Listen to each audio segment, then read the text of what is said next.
दोस्तों, आज की कहानी है रक्षाबंधन का त्योहार। तो चलिए कहानी शुरू करते हैं। यह बन-ठन के कहाँ चलती नहीं बहुरिया। रक्षाबंधन का त्योहार आ रहा है। अपने भैया के लिए राखी खरीदने जा रही हूँ। माँ जी, वह तो सब ठीक है, पर घर का काम कौन करेगा? सरला जी बोली। मैंने सारा काम निपटा दिया है। दोपहर का खाना टेबल पर लगा दिया है, बाकी लौट कर दूंगी। 2 दिन बचे हैं, थोड़ा बहुत बाजार हाट लेती हूँ।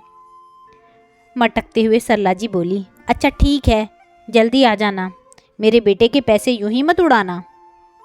अगले दिन अंजलि जाने के लिए तैयारी करने लगी। अरे बहू, यह क्या पैकिंग चल रही है? तुम कहाँ जा रही हो? माँ का फ़ोन आया था, सोचा आज ही निकल जाती हूँ, आराम से त्योहार मना लूँगी। इसके लिए तुमने पूछना भी ठीक नहीं समझा। मैंने अमित से पूछा था, उसे क्या अकल है, कब हाँ बोलना है कब ना बोलना है। वह तो लड़का है, क्या जाने। यह हमारा घर है, हमसे पूछ लिया करो, तभी कोई फैसला लिया करो, समझी? मेरी तीनों बेटियां इस बार मायके आ रही हैं। क्या वह घर में भाभी के होते हुए भी काम करेंगी? तुम अपनी नंदों से काम करवाओगी? नहीं, ऐसा बिल्कुल नहीं होगा। तुम उनके स्वागत के लिए यहीं रुकोगी। फिर माँ जी, मैं अपने मायके कब जाऊंगी? अपने भाई को राखी बांधने। और फिर मेरी ये पहली राखी है।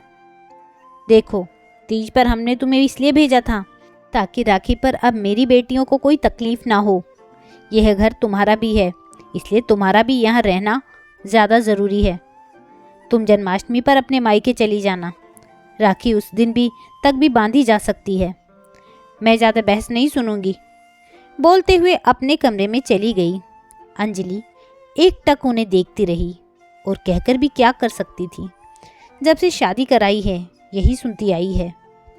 फैसलों पर यह घर सासू माँ का हो जाता है, काम करने के लिए बहू का हो जाता है। वह शुरू से ही सास की बातें, उनके कड़वे मिजाज स्वभाव झेल रही है। उनकी बोली के आगे ससुर जी और बेटा एक शब्द भी नहीं निकालते, फिर वह कैसे जबान चला सकती थी। अब इस बारे में अपने पति अमित को बोली तो वह बोले, देखो मुझे कोई परेशानी नहीं है, मगर माँ ने मना किया है। अब तुम इस घर से बाहर कदम नहीं रख सकती, इसलिए माँ जैसा कहती है वैसा तुम मान लो। अंजलि, उसे समझते देर नहीं लगी कि जो फैसला सासू माँ ने किया है वह बदलेगा नहीं। चुपचाप अपने भाई को फ़ोन मिलाया। अंजलि, मैं कब से तेरा इंतज़ार कर रहा हूँ, जल्दी बता कितने बजे कुंवर साहब तुझे छोड़ने आ रहे हैं? भाई, मैं रक्षाबंधन पर नहीं आऊँगी। क्यों? तूने तो माँ से बात की थी, बताया था कि तू आ रही है। मेरी ननंद लोग आ रही हैं, उन्हें छोड़कर मेरा निकलना मुश्किल है। अरे मैं तेरी सास से बात करूँगा। तेरी पहली राखी है और तू ना आएगी, मेरी कलाई सूनी रहेगी क्या? इतना सुनकर अंजलि का कलेजा मुंह को आने लगा। भाई, उन्होंने जन्माष्टमी का कहा बोला है। आप चिंता ना करो, मैं 2 दिन पहले आ जाऊंगी और आप मेरी सासू माँ से इस बारे में कोई बात नहीं करेंगे। शायद यही हमारे कर्मों का फल है। कहते हुए फ़ोन रख दिया। बहन के ससुराल का मामला है, आप ज़्यादा उतावले ना बनो।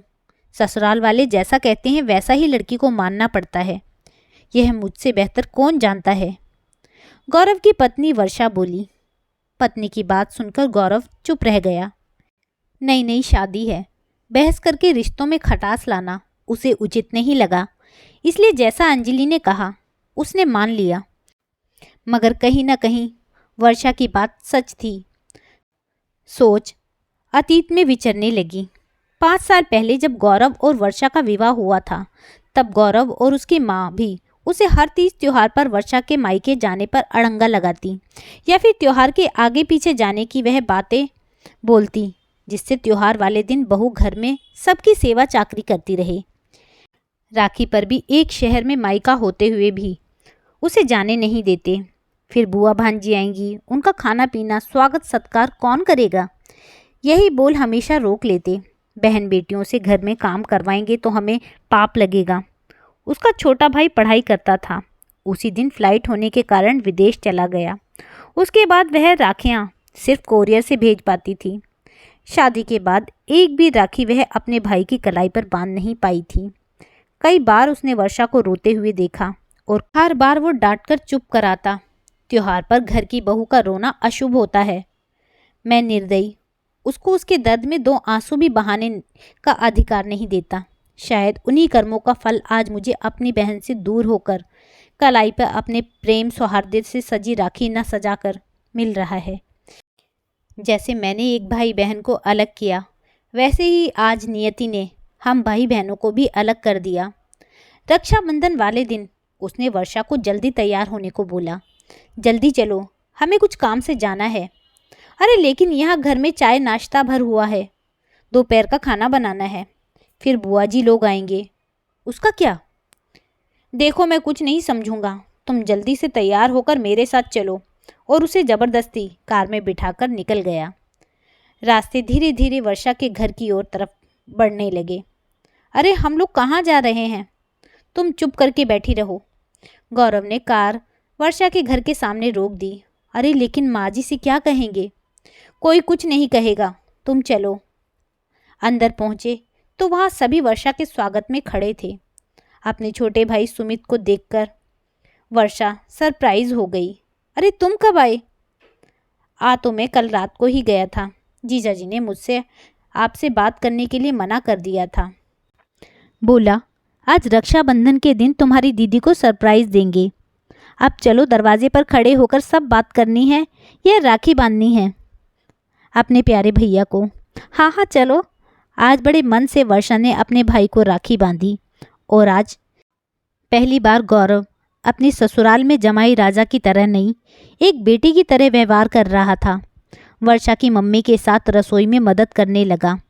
पापा से ढेर सारी राजनीतिक चर्चाएं की, छोटे भाई के भविष्य की और शादी के बारे में खोज खबर ली। ऐसा लग रहा था जैसे घर में एक बड़ा बेटा आया है। दोपहर के खाने के बाद गौरव को उदास देखकर वर्षा बोली, क्यों ना हम एक काम करें, अंजलि के घर हम ही राखी बंधवा कर आ जाते हैं। जन्माष्टमी पर तो वो आ ही जाएंगी, मगर आज एक भाई की कलाई और एक बहन के अरमान अधूरे नहीं रहेंगे। भोपाल से बरागढ़ का रास्ता है ही कितनी दूर। वर्षा, हम लोगों ने तुम्हारे साथ जो व्यवहार किया, उसके बाद भी आज तुम हम भाई बहनों के बारे में सोच रही हो। जी, एक बहन और भाई के दर्द को मैं बखूबी समझती हूँ। मैं नहीं चाहती कि जो मेरे साथ हुआ वो अंजलि के साथ हो। जैसे ही गौरव और वर्षा अंजलि के घर पहुँचे, अंजलि की खुशी का ठिकाना नहीं रहा। भैया, आपने तो बड़ा सरप्राइज़ दिया, कहते हुए अपने भैया के गले लग गई। भाभी से हाथ जोड़कर माफ़ी मांगने लगी। इस पर वर्षा ने कहा, ज़रूरी नहीं हर बार कान पकड़कर या हाथ जोड़कर ही माफ़ी मांगी जाए। कभी कभी पश्चाताप के आंसू भी माफ़ी देने के लिए काफ़ी होते हैं। यह रिश्ते रूपी बंधन तो हैं, प्यार की छोटी मोटी बातों से टूटते नहीं, बल्कि वक्त के थपेड़े खाकर और मजबूत हो जाते हैं। तो दोस्तों, यह थी कहानी रक्षाबंधन का त्यौहार। आपको यह कहानी कैसी लगी मुझे कमेंट करके ज़रूर बताइएगा। यदि कहानी अच्छी लगी हो तो कहानी को लाइक कीजिएगा, शेयर कीजिएगा और मेरे चैनल को सब्सक्राइब करना ना भूलिएगा। कहानी सुनने के लिए बहुत बहुत धन्यवाद।